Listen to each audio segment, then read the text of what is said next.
Glória a Deus. Feliz dia do amigo. Jesus disse: ninguém tem maior amor do que dar a sua vida pelos seus amigos. Então, se você tem um amigo, deixa eu te contar que teu melhor amigo é Jesus Cristo. Esse é o teu amigão, amém? Aleluia. E sem saber que hoje seria o dia do amigo, ontem eu ministrei uma palavra sobre amizade lá na célula Ele Vive, lá em Stay. E tem gente que compartilhar ela também com vocês. E a pastora Vanessa depois me contou que o pastor Marcelo essa semana também já esteve compartilhando ela também. Lucas capítulo 5, versículo 17. Hoje eu não passei para o pessoal da mídia, então talvez eles não vão conseguir botar aqui. Ó, são demais esse pessoal. Uma salva de palmas pro pessoal da mídia, aleluia. A gente não consegue pegar eles no contrapé, né? São muito rápidos. Lucas capítulo 5, a partir do versículo 17. Está dando um pouquinho de microfonia aqui, tá, gente? Lucas 5, 17. E diz assim, eu vou dar um tempo para você achar. Pega aí o aplicativo da igreja, abre aí a Bíblia. Já baixou o aplicativo da igreja? Aí, glória a Deus. Pega a sua Bíblia. Lucas 5, 17 diz assim: e aconteceu que num daqueles dias, Jesus estava ensinando. Pode ficar com a sua Bíblia aberta aí, porque hoje nós vamos ir lendo trechinho por trechinho, você tem tempo para marcar, para ir olhando para ela. E aconteceu que num daqueles dias, Jesus estava ensinando. Queridos, uma coisa muito comum que Jesus fazia era ensinar. Jesus estava o tempo todo ensinando, porque o Antigo Testamento nada mais é, a Bíblia diz isso, do que sombra das coisas que viriam. Então, Jesus é a chave hermenêutica, a chave interpretativa, para que a gente venha compreender o Antigo Testamento. Como nós entendemos? Toda a Bíblia, inclusive o Antigo Testamento, sempre aponta para Jesus, certo? Então Jesus estava ali esclarecendo, ele estava ali pregando, ele estava ali ensinando, porque o povo daqueles dias conhecia o Antigo Testamento, mas não conhecia o seu cumprimento, que se chama Jesus. Então ele vem em carne e osso e começa a ensinar, e ensinava de uma forma brilhante, de uma forma profunda, sabe? Se a pessoa souber todas as ciências deste mundo, mas for ignorante em relação à pessoa de Cristo, ela não é tão inteligente assim. Porque a mais profunda sabedoria que o ser humano pode ter nessa terra é conhecer a verdade que se chama Jesus Cristo. Aquele que é a palavra, o verbo que se fez carne. E dentre todas as religiões que existem nessa terra, não há nada tão explicado, esclarecido e referendado como Jesus Cristo e a sua manifestação através da Bíblia Sagrada. Por isso eu quero dizer para você, compre uma Bíblia, tenha uma Bíblia, use uma Bíblia, pastor, mas eu tenho no celular. Glória a Deus, que bom que você tem. Mas tenha também uma Bíblia de papel e surre ela. No sentido, use ela, marque ela, risque ela, use ela, amém? Jesus ensinava de uma forma muito profunda. Porque o Evangelho, embora sobrenatural, ele faz muito sentido. Embora nós não consigamos entender tudo, ele está muito bem explicado. E diz, achavam-se ali assentados fariseus e mestres da lei, vindo de todas as aldeias da Galileia, da Judeia e de Jerusalém. Jesus ensinava de uma forma tão profunda, que também era desafiadora. Porque cada vez que você começa a estabelecer a verdade, aquilo que é mentira começa a ser revelado. Cada vez que você consegue estabelecer o que é verdadeiro, aquilo que não é original, começa a ser desmascarado.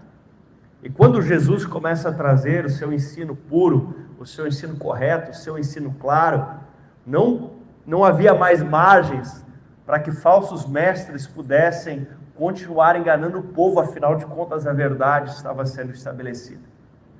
E cada vez que alguém decide fazer o bem, se levanta oposição. E Jesus decidiu ministrar e salvar o povo, logo, oposição contra ele começa a se manifestar. Não se assuste se você começar a fazer aquilo que é correto, aquilo que é certo. começarem a se levantar pessoas e situações contra você. Porque tudo aquilo que é certo incomoda aquilo que está errado. Imagine você uma região, um lugar onde todas as pessoas fazem algo errado e você chega ali fazendo certo. O seu certo vai incomodar aquilo que está errado, vai desmascarar aquilo que está errado. Porque muitas vezes, quando um profissional começa a fazer bem o seu serviço, isso incomoda os demais, porque o certo desmascara o errado. A luz sempre assusta quem está na escuridão. E esses falsos mestres, esses fariseus e tudo mais, eles começam a vir de todos os lugares da Galileia, que era aquela região. Jesus estava em Cafarnaum, próximo ao mar da Galileia, também conhecido como Lago de Genezaré, que era um bolsão d'água onde se acumulava o Rio Jordão antes de seguir o caminho até o Mar Morto. Ele se acumulava ali, formava o chamado Mar da Galileia, mas era de água doce. Jesus estava ali em Cafarnaum, o pessoal da Galileia vem até aquela região e se aproxima para ouvi-lo, inclusive esses mestres que queriam apanhar Jesus em alguma falha, se aproximam. Cuidado, porque nem todo mundo que se aproxima de você é para te fazer o bem, tá? Tem os chamados amigos da onça, hein? Eles se aproximaram de Jesus, mas não era para o bem. Eles se aproximaram, mas não era para ouvir, não era para aprender. Eles se aproximaram com más intenções. Tem gente que tenta se aproximar de você por maldade, por más intenções, para tirar proveito. E eles vão se aproximando, mas diz ali que não eram apenas da Galileia, eram também da Judéia. Você pega ali outra região também, e eles começam a ir para lá, e da própria capital dos judeus, embora debaixo de domínio romano, de Jerusalém. Eles saem da capital religiosa dos judeus, eles saem de Jerusalém, e eles vão até a cidadezinha lá do interior, no meio da roça, no meio da vila de pescadores. Eles vão lá escutar o tal do Rabino Jesus, o guri novo que estava ministrando. Afinal de contas, Jesus tinha pouco mais de 30 anos, e eles vão lá para tentar acharem alguma falha nele. Jesus estava chamando a atenção, era muita gente que estava ao redor tentando escutar ele. E diz ali, o poder do Senhor estava com ele para curar. Você pode continuar acompanhando ao finalzinho do 17. O poder do Senhor estava com ele para curar. Estou lendo na Nova Almeida Atualizada, uma Bíblia muito boa, inclusive. O poder do Senhor. E quem escreve isso pela revelação do Espírito Santo, ninguém mais é do que o médico Lucas. Um médico formado, ele escreve dizendo que o poder de Deus estava ali para curar. Porque provavelmente o que Lucas via no agir de Jesus, muitas vezes os seus estudos de medicina não davam conta de explicar. Porque se fosse algo fake, se fosse algo combinado, e provavelmente tinha alguém na volta dizendo assim, aquele cego saiu vendo, mas era combinado, nem era cego de verdade. Se tivesse alguma coisa assim, o médico Lucas escreveria, naquele dia Jesus combinou com o cego. Mas o médico, referendo os atos, e talvez seja por isso que o Espírito Santo escolheu justo Lucas para escrever esse evangelho. E se fosse pouca coisa e não fosse importante esse fato que eu estou lendo, ele não estaria narrado em Mateus, Marcos e Lucas. Os 3 evangelhos citam e contam essa história. E ela é verdadeira. E o poder de Deus estava sobre ele. E o poder de Deus continua sobre ele. Porque ele continua vivo. E ele continua fazendo sinais. Versículo 18. Vieram então alguns homens, trazendo um paralítico deitado num leito. Tente imaginar essa cena na sua cabeça. Uma casa nas proximidades daquela região pesqueira, daquele lago de água doce, né? Daquele chamado Lago de Genezaré, Mar da Galileia. Uma casa, ao que tudo indica, alguém de posses emprestou aquela casa, ou ele alugou aquela casa. Era uma casa, depois eu vou dizer o motivo, mas era uma casa bem estruturada. E Jesus estava ali cercado de tanta gente que não tinha espaço nem junto à porta, não tinha espaço, tinha muita gente. E em algum lugar no meio de tudo isso, existia um homem paralítico. Em algum lugar no meio de tudo isso existia um homem paralítico. Ser paralítico naquela época era diferente de ser paralítico hoje.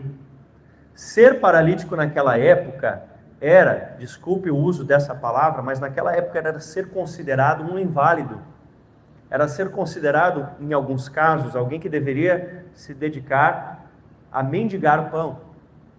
E para muitos religiosos daquela época, ser alguém paralítico era considerado estar debaixo de uma maldição de Deus. Então a sociedade olhava para esse homem paralítico como alguém inválido e ou amaldiçoado. Inválido e amaldiçoado. Ou seja, proscrito, removido da sociedade. Você consegue imaginar a cena? Esse cara estava em algum lugar. Então as multidões começam a ir para aquela casa onde Jesus estava, os mestres começam a ir para aquela casa onde Jesus estava, e em algum lugar tinha um cara deitado, provavelmente eram 2 paus e um tecido no meio, né, uma espécie de maca, e o cara deitado ali em algum lugar. E as multidões indo lá ouvir Jesus. Multidões que às vezes atrapalham as pessoas sinceras de buscar a Deus. E ele estava lá, e comparando essa história com os outros evangelhos, onde ela é narrada, 4 pessoas, 4 camaradas, 4 homens, resolvem ir até ele, e eu imagino a cena mais ou menos assim, né? 2 paus e o tecido no meio, então cada um pega numa ponta, e eu chamaria esses 4 de amigos. Eu chamaria esses 4 de amigos. Por quê? Porque amigo é quem te leva para perto de Jesus. E esses 4, cada um agarra ali, e eles começam a caminhar na direção daquela casa. Esses 4, no versículo 18, vieram, então alguns homens, a gente descobriu que são 4, trazendo o paralítico deitado num leito. No caso dele, ele não andava. Mas quantas vezes na sua e na minha vida, a nossa vida não está andando? A vida não está andando. No caso dele eram as pernas, mas às vezes no nosso dia a dia tem uma área, uma situação da nossa vida que não está evoluindo. Parece que você tentou de tudo, parece que você fez de tudo e não está evoluindo. Dá uma espiadinha no lado, porque talvez tem 4 amigos aqui que vão te agarrar e te arrastar até a presença de Jesus para resolver essa situação hoje.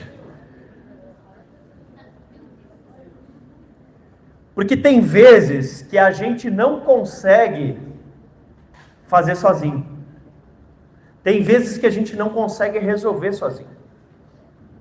Aquele homem não tinha como se arrastar até Jesus. Aquele homem não tinha como se puxar até Jesus. Aquele homem não tinha como conseguir chegar até Jesus. E ele precisou de ajuda. Ele precisou de amigos. Ele precisou de alguém que intercedesse por ele. E quem sabe hoje você está precisando, sabe do quê? Amigos. E eu vou dar uma chance para você. Você pode dar uma olhadinha ao redor aí e dizer para alguém: ei, quer ser meu amigo? Vou te dar essa chance. Sabe, eu acho que aqui é um bom lugar para você fazer amigos. Eu acho que aqui é um bom lugar para você encontrar pessoas que, quando você não conseguir se mover numa área da sua vida, vão agarrar no canto da tua maca e vão te levar até os pés de Jesus. Eu quero ser esse tipo de amigo para você. E eu preciso que você seja esse tipo de amigo para mim. Aquele tipo de amigo que, quando vê o outro aleijado numa cama, não julga ele como maldito, não julga ele como preguiçoso, mas pega ele da cama e leva até Jesus.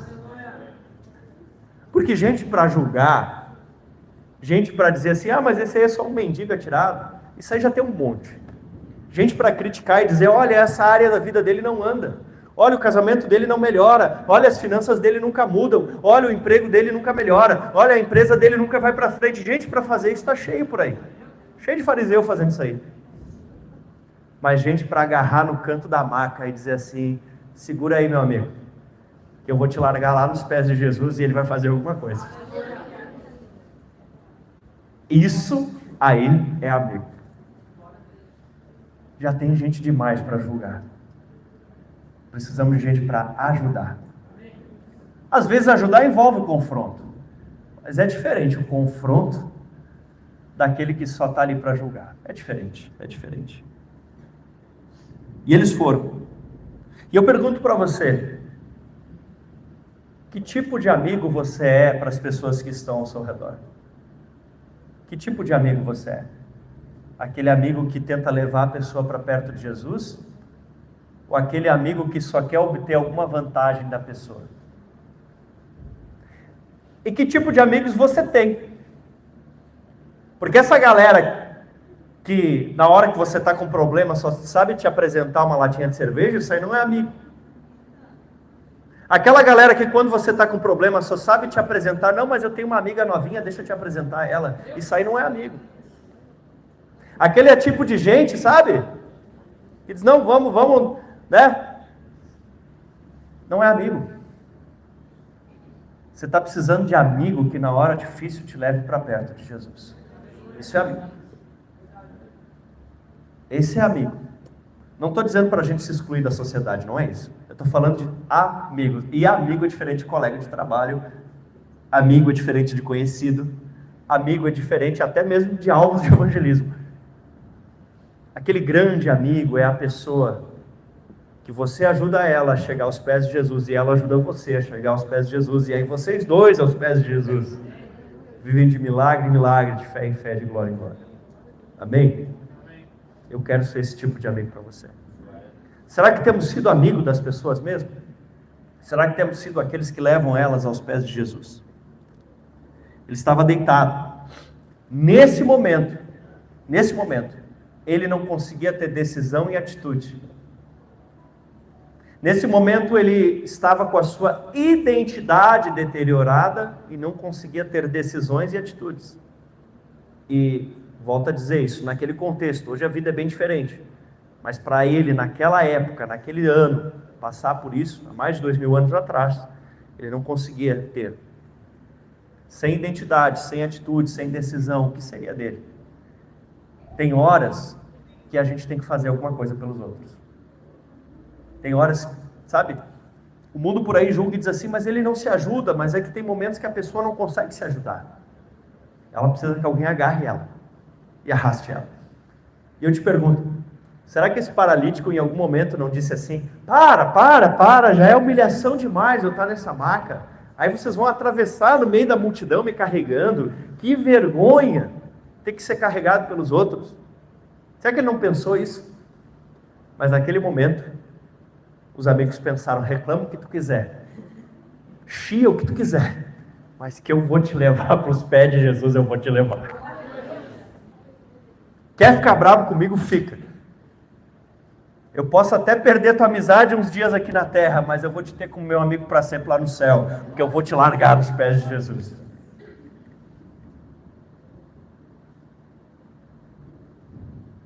E aí diz, eles procuraram levá-lo para dentro e colocá-lo diante de Jesus. E não encontrando uma forma de fazer isso por causa da multidão. Curiosos, pessoas que às vezes se dizem cristãos, se dizem evangélicos, mas só atrapalham os outros de chegar nos pés de Jesus. Quantas pessoas existem que se afastaram da igreja, se afastaram às vezes até de Jesus, por causa de multidões que estavam ali, que não entravam, mas também não deixavam os outros entrar. Para não falar um ditado chulo, ocupavam a porta e não davam passagem para os outros. Quem entendeu, entendeu. Ocupava e não deixava os outros entrar, não deixava os outros passar, não desocupavam aquela vaga, não deixavam as pessoas se aproximar. E diz o que eles fizeram: subiram o telhado. Não bastasse passar no meio da multidão carregando a maca do camarada, eles não acharam espaço, não tinha como chegar perto de Jesus. O que eles fizeram? Subiram no telhado. Meu amigo, eles pagaram o preço, e pagaram um preço caro, porque uma coisa é subir no telhado, Outra coisa é subir no telhado carregando um paralítico. Meu amigo, não foi fácil. Eles suaram por aquele amigo. Eles suaram por aquela vida. Eles suaram para colocar aquela pessoa diante de Jesus. Porque ajudar a pessoa a ter um encontro com Cristo exige de nós esforço e dedicação. Exige de nós trabalho. Talvez eles... Porque você já carregou peso, sabe como é que é? Você sai da sacolinha do mercado, a sacolinha pesa 5 quilos. Depois de caminhar 500 metros, a sacolinha já está pesando 7, não é assim? Agora você imagina carregar uma pessoa, atravessar a multidão. Quando chegaram ali, a pessoa já estava pesando o dobro, a impressão que dava. Subia em cima do telhado, então. E naquela época, era comum os telhados serem chatos, tipo uma laje, assim, né? E ter um acesso ali, que ali às vezes eles colocavam para secar grãos e coisa assim. A maioria das casas era dessa forma. Eles colocavam algumas madeiras, um pouco de palha, barro, construíam como se fosse uma laje, e ali eles costumavam secar grãos e coisa assim. Essa casa era um pouquinho diferente, que diz assim: e por entre as telhas, por dentro da brecha, desceram um paralítico no seu leito. Então, algumas casas de pessoas um pouco mais abastadas, elas além de ter essa laje de barro, com paus e galhos e palha, às vezes, quando a pessoa era um pouquinho mais abastada, conseguia, mas eram raras as casas que tinham isso, colocar como se fossem ladrilhos cerâmicos, parecido com telhas que nós temos hoje em dia. Né? Conseguiam colocar aquilo ali sobre, alguns até como se fosse um espaço, e eles acharam uma brecha naquilo ali, cavaram com as mãos, desencaixaram, acharam um jeito de abrir um buraco grande o suficiente para descer a maca com o cara deitado. Eles se esforçaram e eles se expuseram ao ridículo. Se expuseram ao ridículo, porque alguém poderia incriminá-los por aquilo. Alguém poderia dizer que estavam deteriorando o patrimônio particular do homem. Alguém poderia dizer que eles estavam importunando a palestra. Alguém poderia dizer que eles estavam furando a fila. Mas alguém que estava ali embaixo poderia curar o amigo e mudar a sua história. Eles se expõem ao ridículo. Querem rir de nós, riam agora. Porque depois vocês vão ter que parar de rir. Porque o meu amigo, hoje, vai ter um encontro com Cristo. E aí eles começam a cavar, eles começam a preparar, e eu fico imaginando como eles desceram o cara. Eu imagino assim, posso estar errado, mas eu imagino que eles amarraram uma cordinha em cada ponta, talvez, né? E foram descendo o cara. Aí você imagina Jesus pregando, ensinando, aquela multidão de gente, um monte de curioso querendo incomodar na volta, né? E aí, olha os loucos que nós não deixamos passar, subiram o telhado. É bem que a gente não deixou eles passarem, louco mesmo. E eles começam a descer o camarada ali, e Jesus falando, daqui a pouco, tchai, parece o cara na frente dele, parece o paralítico na frente dele, parece o camarada atirado ali no leito dele. Eu não sei se essa maca estava cheirosinha, porque quanto tempo ele estava ali? Quem limpava para ele? Não sei. Põe, cai o cara ali no meio, Jesus pregando, meio do culto, todo mundo olhando. E agora? O que vai ser? O que vai acontecer? Meu Deus, esforço. Eles tiveram a coragem de se esforçar por alguém. Eles tiveram a coragem de se esforçar por algo que não daria lucro para eles. Eles tiveram coragem de fazer algo que parecia sem sentido. Desceram um paralítico no seu leito, deixando no meio das pessoas e diante de Jesus. Versículo 20. Vendo-lhes a fé. Não diz vendo a fé do paralítico. Isso está bem claro nos 3 evangelhos. Diz assim, vendo-lhes a fé. Vendo a fé de quem? Dos amigos. Jesus viu a fé dos amigos e agiu na vida daquele homem. Uau! Uau! Quando você tem amigo de verdade, às vezes você pega a carona na fé dele. Para mim parece que o cara não estava com fé não. Para mim parece que o cara foi meio de nariz torcido assim. Mas que foi. Agora Jesus reage à fé de quem? Dos amigos. Talvez você está aqui hoje porque Jesus reagiu à fé de algum amigo seu. Talvez Jesus olhou para aqueles amigos seus que estavam orando pela tua conversão e Jesus disse, tá, vou dar uma chance para vocês. Talvez você estava em off, estava ignorante quanto à salvação, mas tinha amigos orando por você. E aí Jesus reagiu à fé dos teus amigos.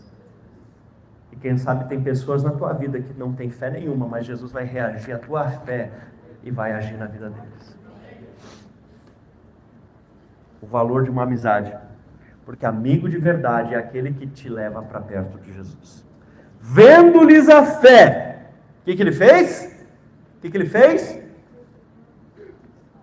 Disse ao paralítico: homem, seus pecados estão perdoados. Que é tudo que um paralítico quer ouvir, né? Não é? Vamos de novo, né? Jesus olha para o paralítico e diz: homem, os teus pecados estão perdoados. É tudo que o paralítico quer ouvir, né? Ué, mas o que ele queria ouvir então?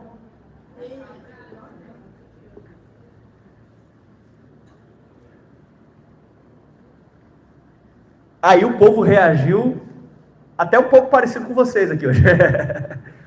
Aí o burburinho começou. Não, mas peraí, como assim? O que o cara quer saber de pecado? O cara quer caminhar. O cara quer caminhar, o cara quer andar, o cara quer sair correndo. Que história é essa? Ah, é fácil dizer que teu pecado está perdoado. Quem é que vai conferir? Como é que a gente vai saber se está perdoado mesmo ou não está? Quem é que vai ligar lá para Deus e dizer está perdoado mesmo ou não? A gente quer ver o cara caminhando, uai. Não é? Aí o burburinho pegou. E a oposição lá começou já com a conversinha, ó, tá vendo? Ó, quem que esse aí pensa aqui, ó, que blasfêmia, ó. Tá se achando que é Deus, ó. Mas pensa comigo. O que seria melhor para aquele homem? Jesus curar ele naquele momento? E ele caminhar mais 50, 60 anos na terra e depois morrer e passar a eternidade no inferno? Ou ele continuar paralítico, Jesus perdoar o pecado e ele morar para sempre no céu, correndo por tudo? O que seria melhor? É estranho pensar isso, né? Mas Jesus viu qual era o problema principal daquele homem. Aquele homem precisava de salvação. Como diz o pastor Luciano Subirá, nessa terra, toda cura é remendo. Pensa que até o Lázaro que Jesus curou morreu de novo. Jesus ressuscitou o Lázaro. Lázaro estava morto, estava na caverna. Jesus tira a pedra, Lázaro vem para fora, Lázaro ressuscita e depois ele morre. E onde é que está o Lázaro? Está morto. Ah, mas Jesus ressuscitou o Lázaro. Pois é, mas morreu. Mas um dia Lázaro vai estar com nós pela eternidade. Vivinho da Silva. Aleluia. Então Jesus olha primeiro para a raiz de tudo. Aquele homem precisava de salvação. E essa é a primeira coisa que você e as pessoas precisam, acima de qualquer outra. Você precisa de salvação. Você precisa de amigos que te levem à salvação. E você precisa levar amigos à salvação. Porque se você ama alguém de verdade, você não vai ficar tranquilo enquanto essa pessoa caminha para o inferno. Se você realmente ama alguém, você não consegue imaginar ela passando a eternidade no inferno, onde o fogo não se apaga, onde o verme não morre, onde há ranger de dentes e gemidos. Se você ama alguém, se você é amigo de alguém, você não consegue se conformar pensando que esse seu amigo, esse seu parente, que essa pessoa vai queimar para sempre. Você está pensando o quê? O problema principal é qual? Ela precisa de salvação. E Jesus olha e vê o problema principal. Teus pecados estão perdoados. Fechou? Passou a régua? Não. A multidão continua. Só estrovando. Na volta. Os escribas e fariseus começaram a pensar: quem é esse que diz blasfêmias? Quem é esse que pode perdoar pecados a não ser Deus? Jesus, conhecendo os pensamentos deles, disse. Provavelmente Jesus não ouviu com a sua orelha isso que eles estavam falando. Ele teve o quê?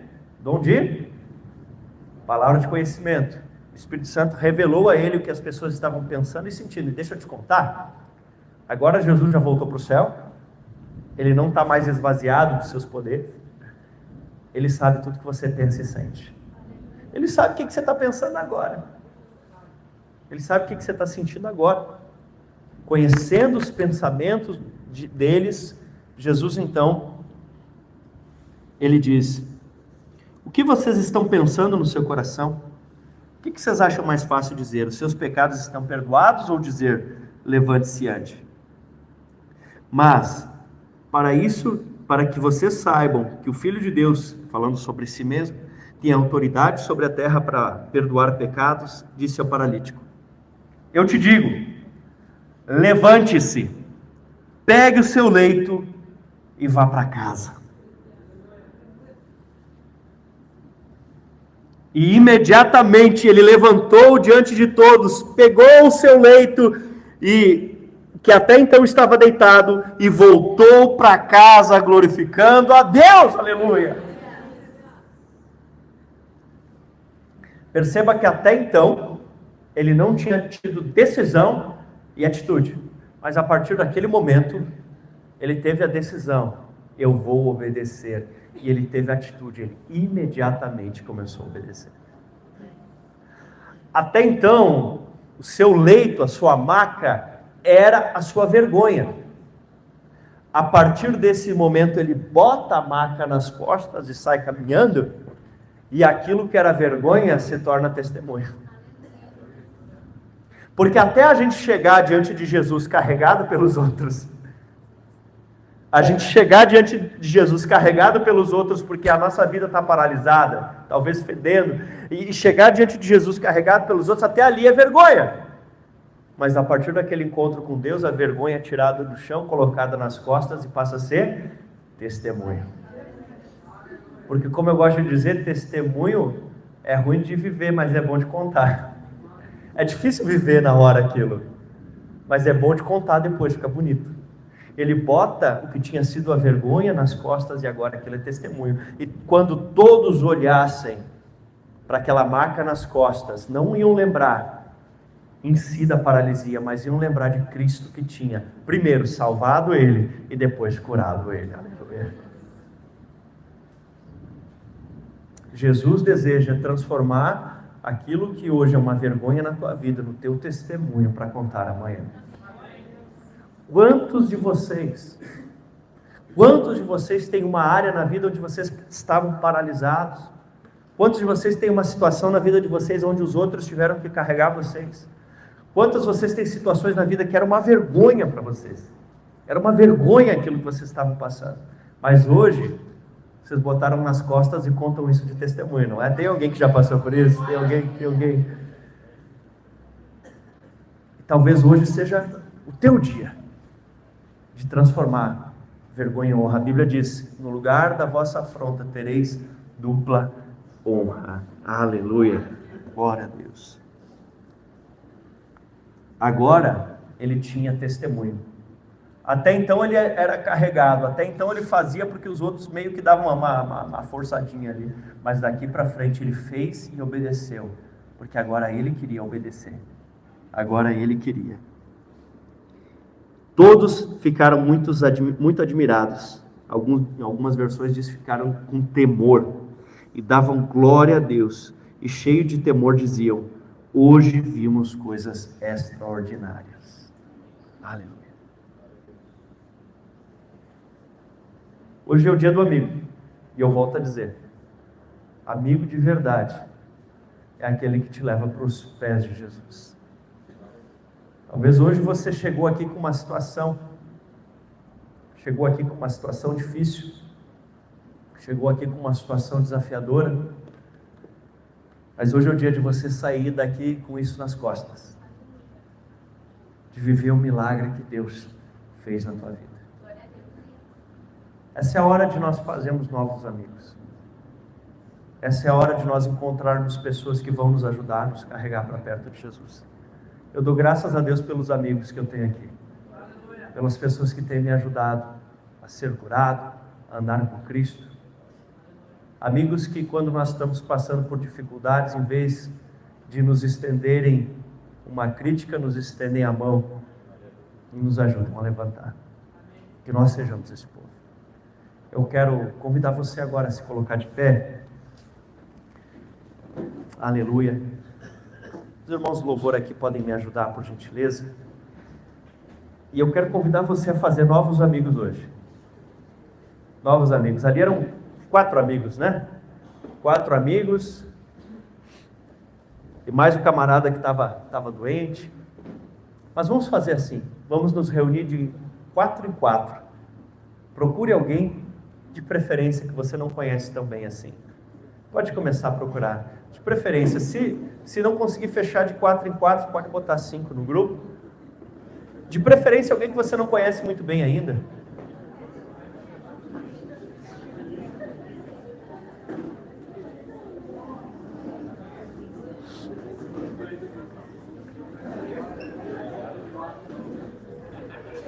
De 4 em 4, se não for possível, pode se formar de 5. E eu quero convidar vocês a fazerem o seguinte. Eu quero convidar vocês a conhecerem melhor um ao outro. A abrir o coração, expressando para essa pessoa qual é a área da vida que está parada e você está precisando que esse amigo aí do grupo ajude você a carregar. Talvez você tenha uma área da tua vida que não está andando, não está se movendo, as coisas não estão avançando, e você vai abrir o teu coração nesse grupo e vai dizer assim: eu preciso de ajuda nisso. E esses teus amigos aí vão olhar para Jesus, e Jesus vai ver a fé desses teus amigos e vai curar essa paralisia na tua vida. Talvez você tenha uma área que hoje ela está de vergonha, mas você vai sair do culto com ela nas costas de testemunho. Amém? Então eu quero convidar aí nesse grupo, que vocês tenham coragem de abrir o coração uns para os outros. Contarem das dificuldades, contarem das falhas, contarem dos problemas e orarem uns pelos outros, para que o Senhor estabeleça a cura. Amém? Entenderam? Amém? Então tá, podem começar a contar, podem começar a conversar. Pai, no nome de Jesus, eu quero te agradecer, Senhor. Te agradecer por essas pessoas que hoje estão aqui, abrindo o coração, compartilhando seus problemas, suas lutas. E eu quero declarar que aqui nós não somos uma multidão, aqui nós não somos amigos da onça, aqui nós somos amigos que vão ajudar essa pessoa a achar uma brecha no telhado. Pessoas que vão ajudar, que vão carregar, que vão ajudar uns aos outros a achar saída. Em nome de Jesus eu declaro um lugar de milagres, um lugar de curas, um lugar de restauração. Senhor, que novas amizades sejam formadas hoje, que a partir dessa conexão que está acontecendo agora, surjam novas amizades,